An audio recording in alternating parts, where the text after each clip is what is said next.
Deciding to test the new governess, the millionaire left a briefcase with a stack of money on the table, and when he played back the footage from the camera, he couldn't believe his eyes. Miguel had always known that his life would be full of adventure. As the son of a wealthy businessman, he had grown up surrounded by luxury and comfort. However, true wealth for him was not in material things, but in the opportunities to explore the world and discover new horizons. He embarked on his first great journey after graduating from university with honors. It was a gift from his parents. The first country he decided to visit was Italy, a beautiful place rich in history and culture. Miguel was captivated by the magnificent architectural landmarks of Rome, enjoyed strolling through the narrow streets of Florence, where every corner breathed the art of the Renaissance. In Venice, he rode a gondola through the canals, marveling at the romantic atmosphere of this city on water. After Italy, fate took him to Portugal. Here, Miguel discovered an incredible blend of tradition and modernity. He visited Lisbon with its bright yellow trams and bustling markets, sampled the famous Portuguese sweets, and tasted local wines. The Atlantic coast of Portugal gave him unforgettable sunsets and the chance to surf the ocean waves. France was the next country Miguel visited. Paris greeted him with its elegant boulevards and the majestic Eiffel Tower. He spent many hours in the Louvre, admiring the masterpieces of world art. The young man often wandered through Montmartre, enjoying the quiet and unique atmosphere. In Provence, Miguel visited the famous lavender fields and tasted the local cuisine. Each country left a mark on the young man's heart, enriching his worldview. However, at some point, Miguel began to feel the pull of home, and he decided to return to rest from all the new impressions. He also realized he missed his parents. Back in his hometown, Miguel longed for stability and comfort. He didn't want to live with his parents, so he decided to buy a house. He wanted to find a place that would not only be a refuge from the hustle and bustle, but also a source of inspiration and strength. Miguel spent many hours searching and finally found the perfect home, a cozy mansion with a garden full of his favorite flowers from childhood, just like in his grandmother's garden, who had passed away when Miguel was a teenager. The house was in a quiet part of town, near a park and a river.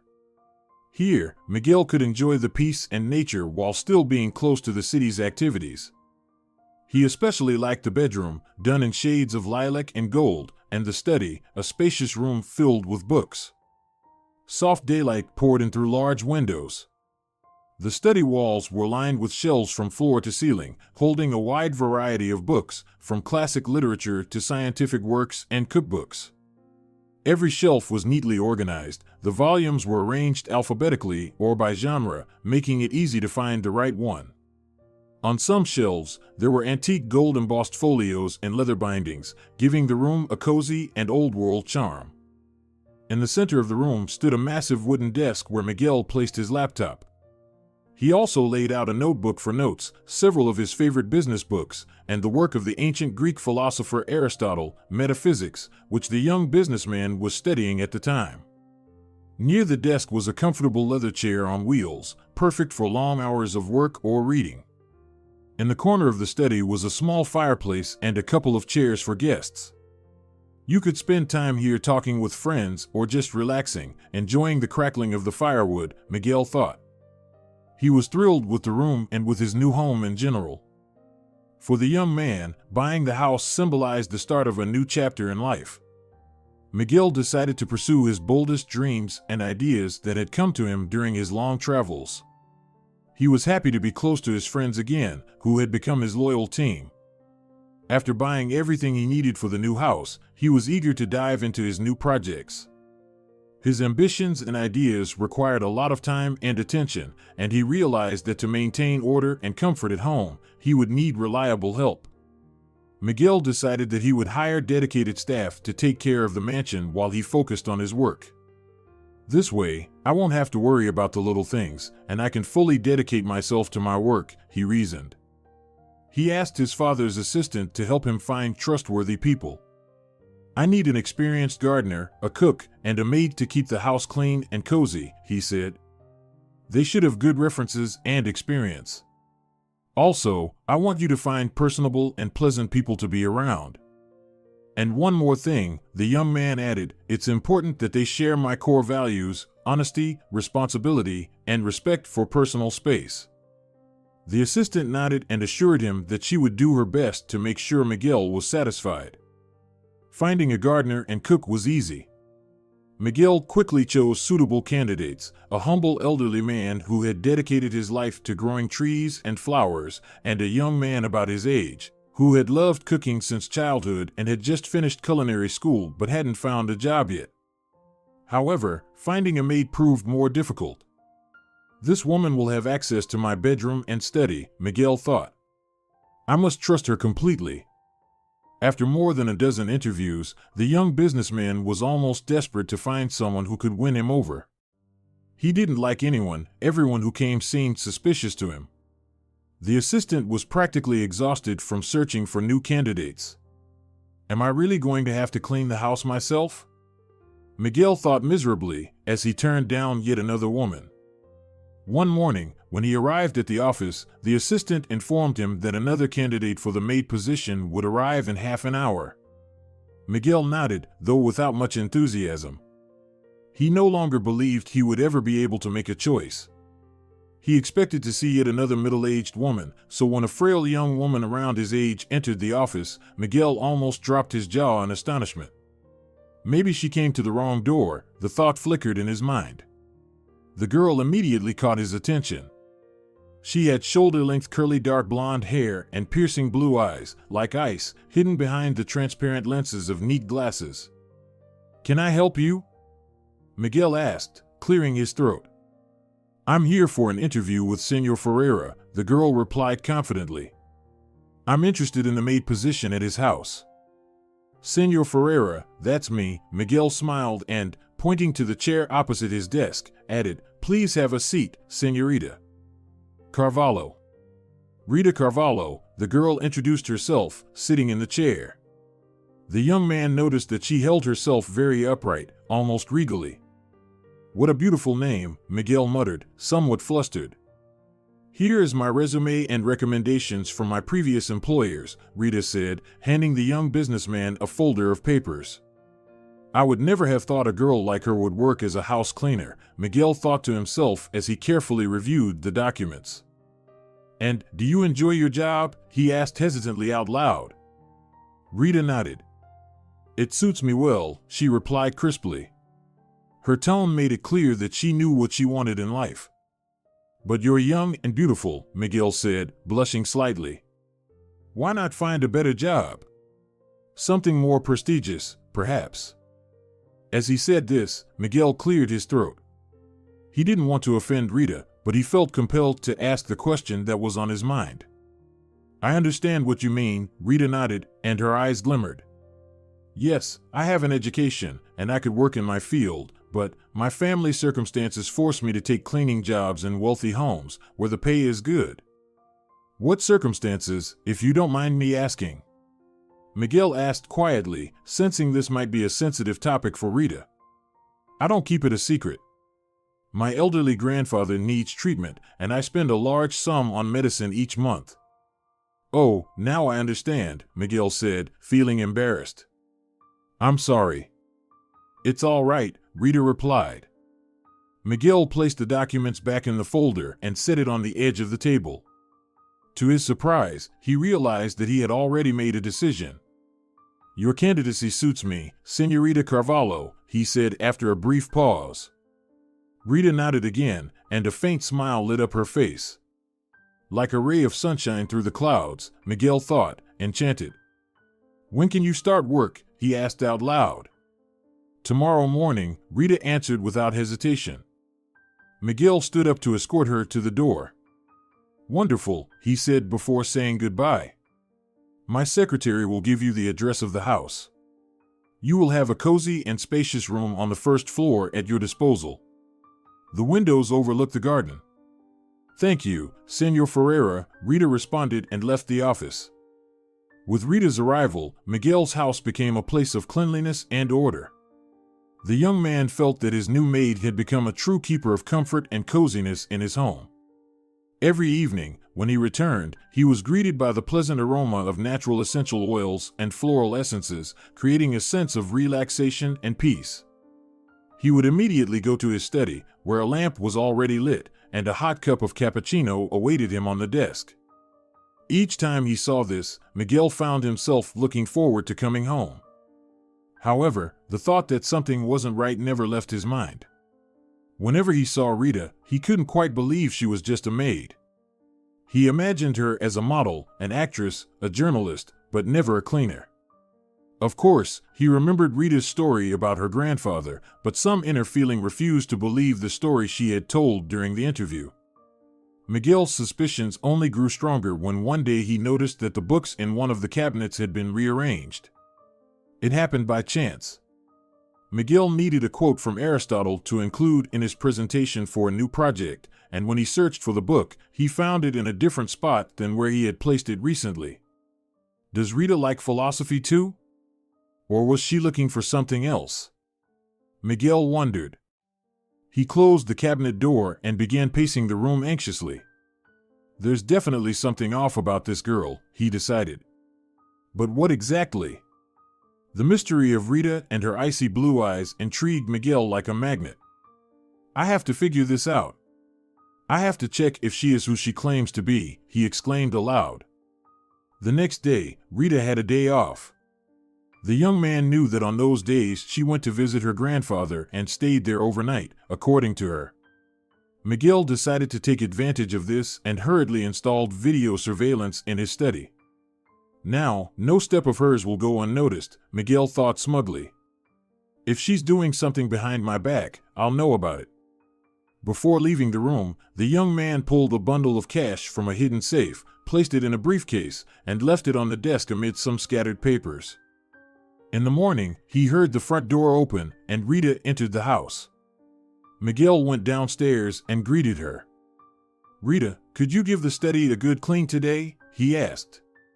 But please, don't touch anything on the desk, despite the little mess. I'll tidy it up myself when I return from the office. Rita nodded impassively. Once again, Miguel felt that her coldness was merely a mask hiding something else entirely. What do those eyes conceal? Very soon, I'll find out. He couldn't stop thinking about Rita. He could barely wait until evening, and when he returned home, he headed straight for his study. The briefcase and papers were in the same place where he had left them. It looks like no one touched them, Miguel thought. Without realizing it, he felt relieved. He didn't want Rita to turn out to be a thief. Miguel approached the briefcase, pulled out the bundle of cash, and even counted the bills, just to be sure. Everything was in place. Still, he decided to check the video footage recorded during his absence. He settled comfortably in the armchair by the fireplace and started the playback. At first, nothing happened in the room, and Miguel began fast-forwarding through the tape. Finally, Rita entered the study, wearing her black and white maid's uniform, which suited her very well. Miguel watched the girl closely. She vacuumed the floor, wiped it with a damp cloth, dusted the plant's leaves, and watered them. Then, she dusted the fireplace. Miguel grew bored watching the cleaning process and was about to turn off the recording but decided to fast forward a bit more. Rita's movements sped up, and soon she left the room, taking the buckets and rags with her, without touching anything on the desk. Miguel sighed, realizing the footage hadn't uncovered the mystery for him. He reached for the remote to turn off the TV screen when suddenly the girl appeared on it again. This time, Rita was dressed in ordinary jeans and a gray turtleneck, with black rubber gloves on her hands. Well, let's see what happens next, Miguel muttered, intrigued by what he was seeing. Rita walked over to one of the cabinets and began to pull out books one by one, stacking them directly on the floor. Once she removed the books, Miguel saw that the back of the cabinet was missing. Rita started tapping on sections of the wall between the shelves. Miguel, not believing his eyes, leaned forward to get a better view. What is she doing? He wondered. Could she be looking for treasure? At that moment, in the video, Rita sighed and stopped tapping, carefully starting to put the books back in their places. After finishing with this cabinet, she moved on to the second one, repeating the same actions. However, they led to no results. Tired, Rita left the office empty-handed. A few minutes later, Miguel himself entered the office.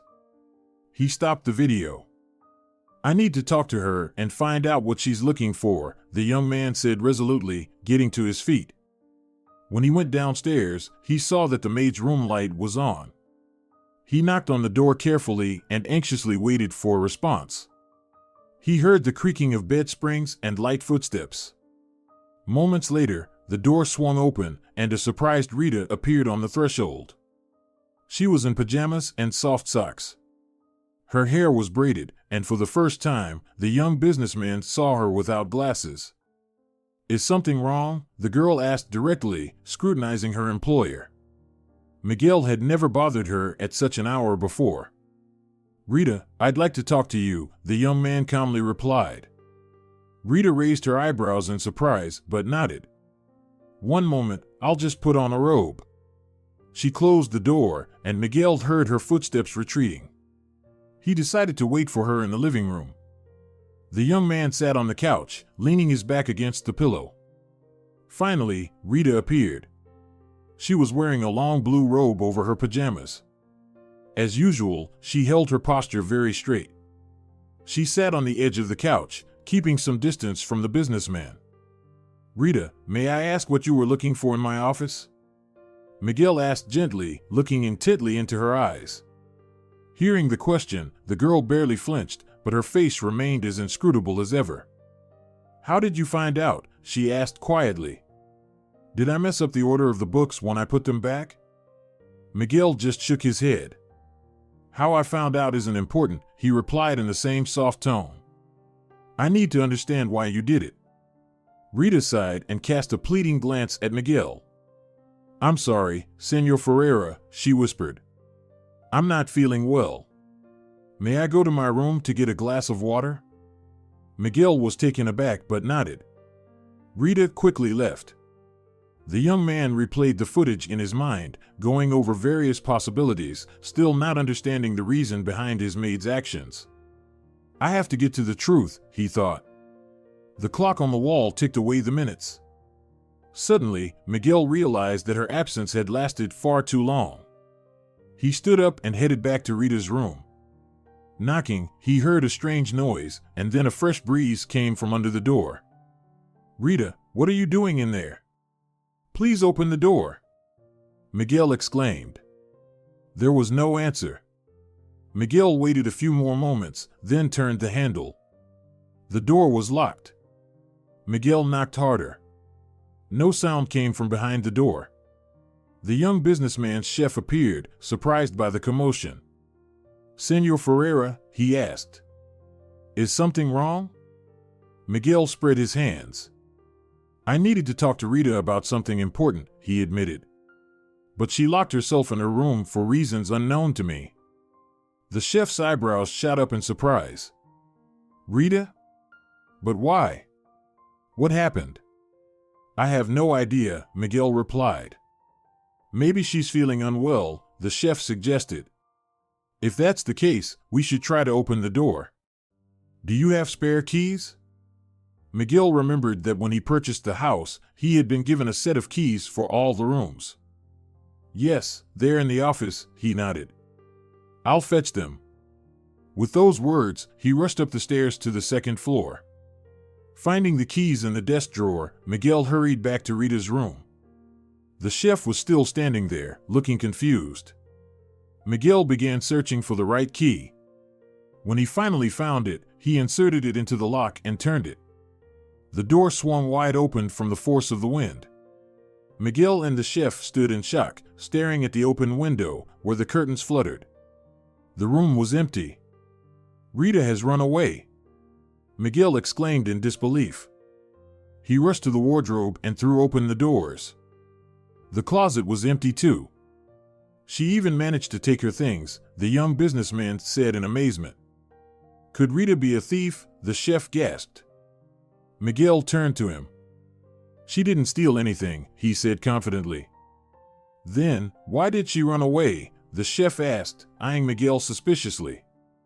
Miguel felt himself blush. I hope you're not thinking anything inappropriate, he muttered. I didn't make any advances toward Rita. The chef looked embarrassed. It's just that she's very beautiful, he whispered. And rich people, well, not all of them, of course, but some wealthy individuals think they can get away with anything because they have so much money. Miguel straightened his back. I'm not like that, he said firmly. I knew that, but still. Rita acted very strangely, the chef shrugged. Miguel only nodded in response. At that moment, he realized that he was determined to uncover the secret Rita was hiding. Will you file a police report? The chef asked, as if reading his thoughts. But Miguel shook his head. No, he replied. But I will try to find Rita and talk to her again. Miguel decided to hire a private detective to help him find the girl. He gave the detective her resume, which included a small black and white photograph, and showed him the footage from his office. The elderly detective, who had dedicated his life to this difficult profession, promised to do everything in his power to help Miguel. For several days, there was no news. Miguel grew impatient. He could think of nothing but the secret hidden in those piercing blue eyes. His work was falling apart, and he spent most of his time reading.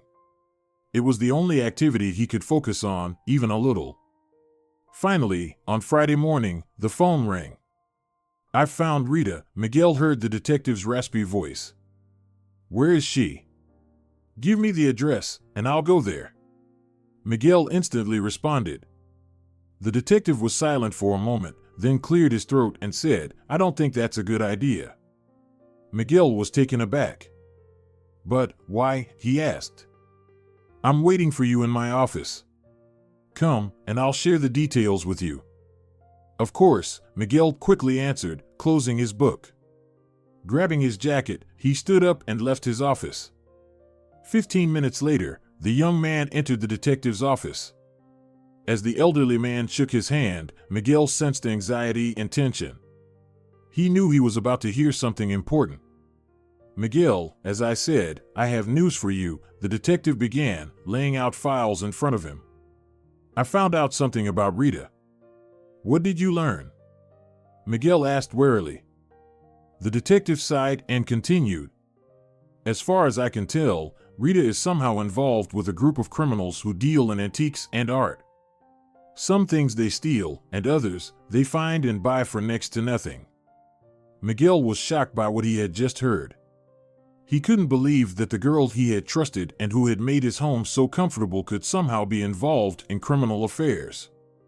Do you have any proof? He asked, his voice full of doubt.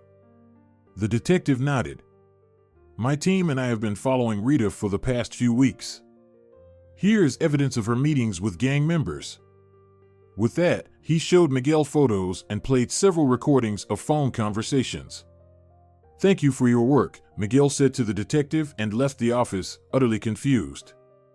Do I have no ability to judge people at all? Miguel thought bitterly. He knew he had to act quickly and decisively. I need to report this to the police, he told himself. But something inside stopped him. Some voice insisted that, first and foremost, he needed to try to talk to Rita again. He couldn't stop thinking about her the whole following week. What was she really looking for in his house? On Monday morning, Miguel went for a run in his favorite park. It was a very sunny day, and the weather promised to be hot. With his headphones on, Miguel jogged along the path, enjoying the beauty of the surrounding nature. Suddenly, a girl sitting on one of the benches caught his attention. She was wearing simple jeans and a dark blue short-sleeved shirt.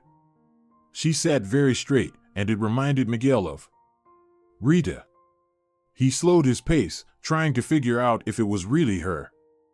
As he got closer, he noticed her shoulders trembling slightly. Miguel took off his headphones and heard quiet sobs. The girl was crying. Now he had no doubt it was Rita. He recognized her hair and slender wrists. Miguel walked decisively towards her, feeling his heart race from the unexpected encounter. Coming up close, he softly said, Hello, Rita. I didn't expect to meet you here. Rita flinched and looked up at him. Fear reflected in her eyes, and she was about to jump to her feet, but Miguel gently placed his hands on her shoulders. Please, don't run away from me, he pleaded. I won't hurt you. I just want to talk. Rita bowed her head submissively. Okay, she replied quietly. Miguel watched her for a moment, unsure where to start. Rita had stopped crying, but her eyelids were still slightly red. Despite this, she seemed even more beautiful than when they last met. Rita wasn't wearing her glasses, and her blue eyes reflected the cloudless sky. Why were you crying? Miguel asked. Rita shook her head. It's a long story. Will you tell me? He leaned in. Rita looked into his eyes. Not now, she whispered. Once again, Miguel felt that behind that deep gaze lay many secrets. You weren't planning to rob me, were you? He asked quietly. But what were you looking for in my house? Rita was silent for a long time, as if gathering her thoughts, and finally admitted. I was looking for my grandfather's manuscripts. Miguel was surprised by what he heard. So, your grandfather really existed, he exclaimed. Rita nodded. Yes, but he passed away, she replied with a sigh. Miguel instantly regretted his thoughtless remark. I'm sorry, I didn't know. Rita flashed a glance at him, her blue eyes shining for a moment. It's okay, she whispered barely audibly. It happened quite a long time ago. With those words, she hugged herself as if she suddenly felt cold. Miguel's heart instantly responded to this gesture. He wanted to embrace her but, of course, didn't dare. You loved him very much, he whispered instead. He raised my brother and me, Rita replied. Our parents died when we were very young, and we only had our grandfather. He took care of us until his death. How old were you when he passed? Miguel asked. 16, Rita replied. And my brother was 18. You were still so young, the young man said sympathetically. Yes, Rita nodded, brushing a stray lock of hair from her face, and bitterly added, that's why my brother got involved with that gang. It was so easy for them to manipulate him. Now, many things became clear to Miguel. I see. He said aloud. So, your brother got involved with a criminal gang and tried to drag you into it? He tried, Rita replied dryly. But he didn't succeed. She bravely met Miguel's eyes. I never did what they do, she said. What happened in your house was the first and last time. Miguel nodded in understanding. I believe you, he said, finally asking the question that had been troubling him for several minutes. But why were you looking for your grandfather's manuscripts in my house? Rita brushed an invisible speck of dust from her jeans. Because that house used to belong to him, she answered simply. Miguel couldn't believe what he had heard. But why didn't it pass to you and your brother? He asked in astonishment. It was taken because my grandfather had a lot of debt, Rita sighed. My brother swore that one day he would buy it back, but he hasn't managed to do so yet. He's in debt himself. Miguel shook his head. His heart ached with pity for Rita. Her life had only just begun, yet it was already filled with so much disappointment, loss, and sorrow. So, you used to live in the house where I live now, Miguel said. And your grandfather? He was a writer, Rita finished his sentence. He had a few published books, but most of his manuscripts he hid when he realized he didn't have much time left. He knew the house would be taken and didn't want the manuscripts to fall into the wrong hands. My brother always wanted to return for them, and that's why he got involved with a criminal group that specializes in works of art. Miguel nodded. Rita, he said, to find your grandfather's manuscripts, you don't need to break the law. You can do it with my permission. And if you allow me, I'd be happy to help you. Rita looked at Miguel with disbelief.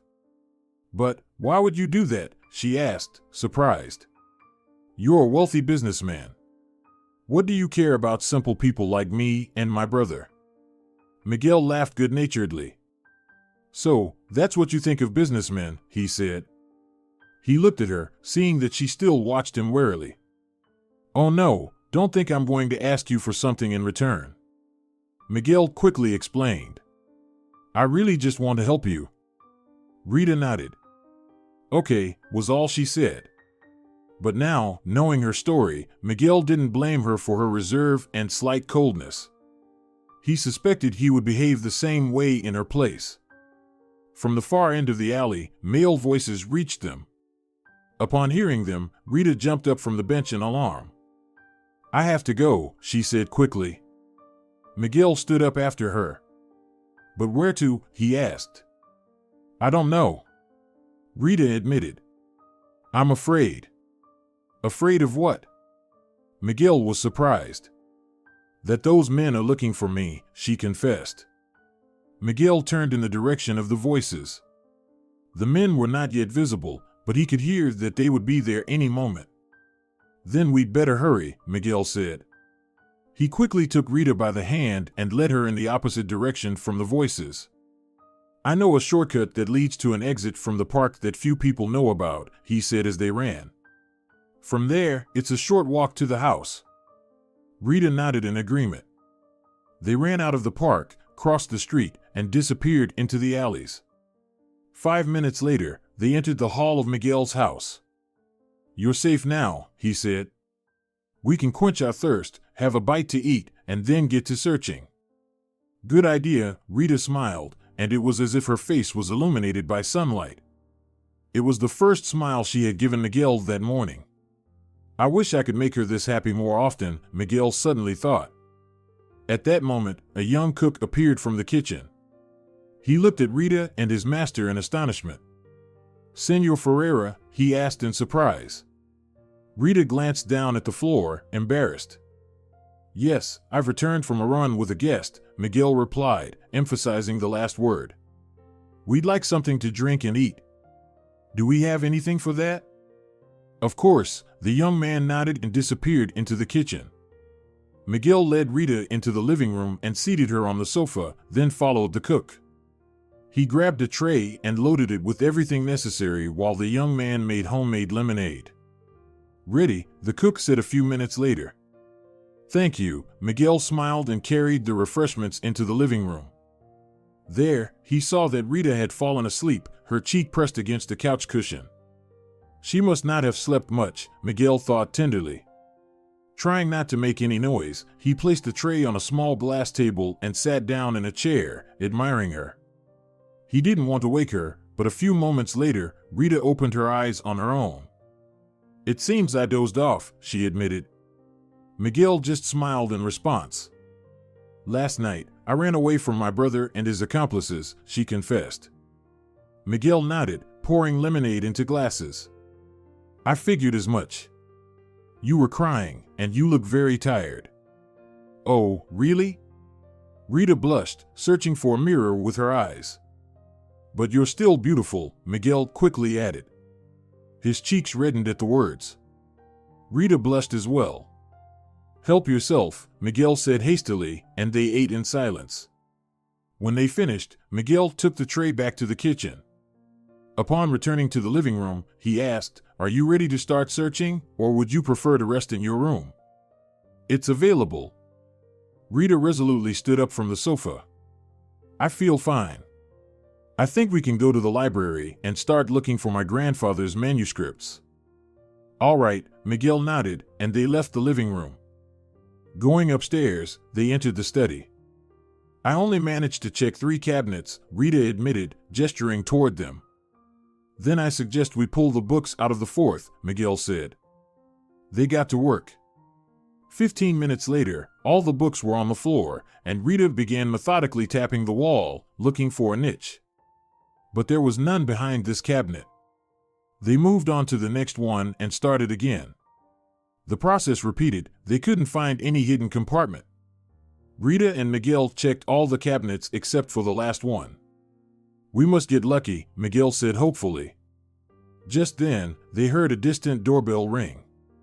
"It sounds like someone's here to see you," Rita said. Miguel nodded and left the study, leaving her alone. But a few minutes later, he returned with a bewildered expression. Rita, it's your brother, he said.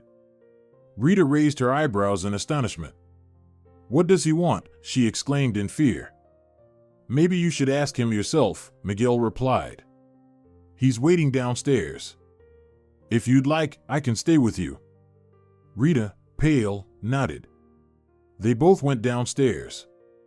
In the living room, a dark-haired young man, who looked just like Rita, was sitting on the sofa. So, I wasn't mistaken in coming here to look for you, he said coldly. Leave me alone, Raul, Rita snapped, crossing her arms.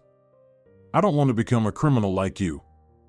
I have to take care of you, sister, Raul replied. But how can I do that if you've run away? I'm an adult now. I can take care of myself. Rita retorted. How? You've never worked a day in your life. Raul shouted angrily, jumping to his feet. Your resume is fake. What if someone finds out?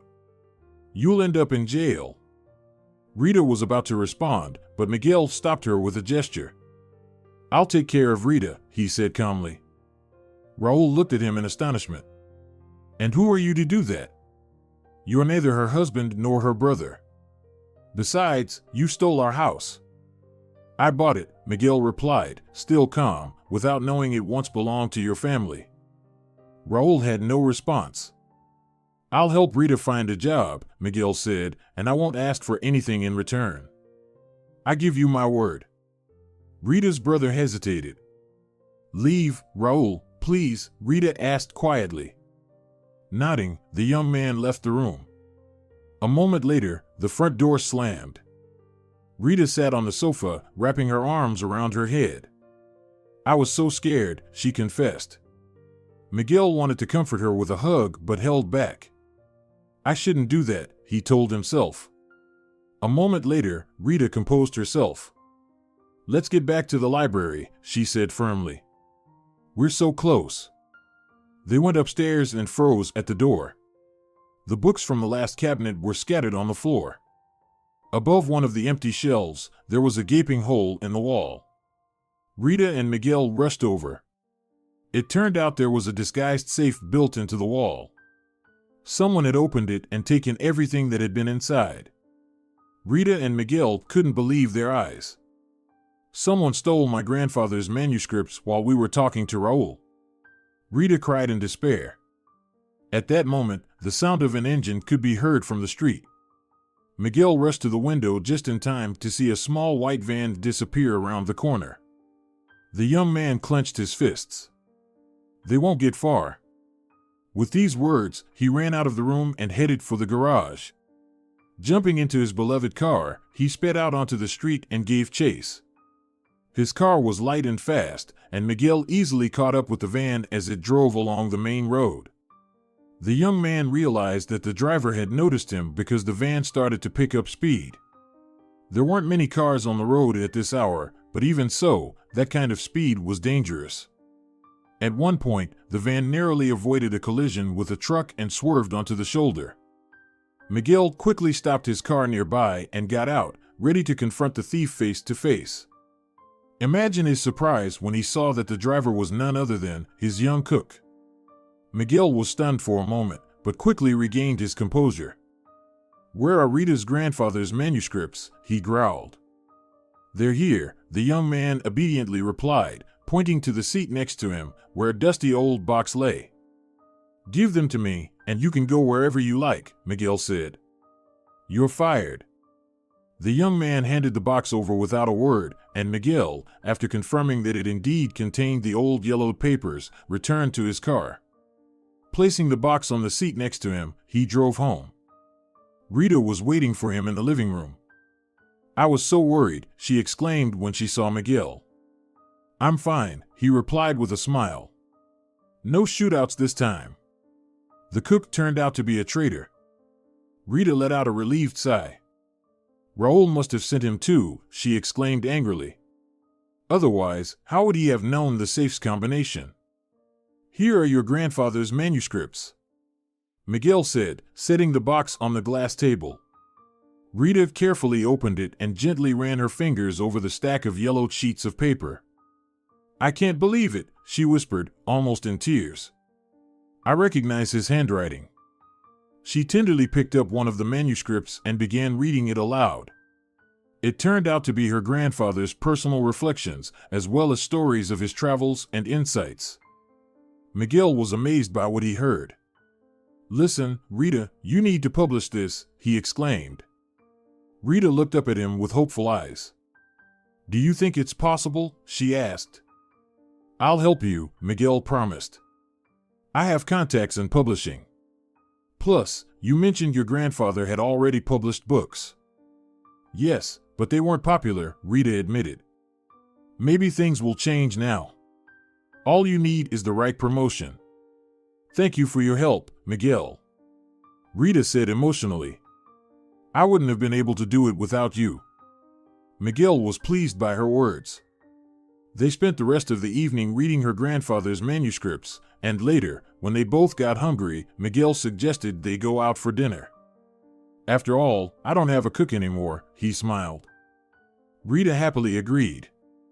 The young couple went to a restaurant and spent the entire evening discussing the future of the manuscripts they had found. A couple of months later, the first book was published. By that time, Miguel and Rita had grown very close and realized they were in love. Miguel proposed to her, and they got married on the day the second book was released. By the time the third book came out, Rita had already given birth to Miguel's child. Dear viewers, if you enjoyed the story, please support the video by liking it and leaving a comment. Thank you very much.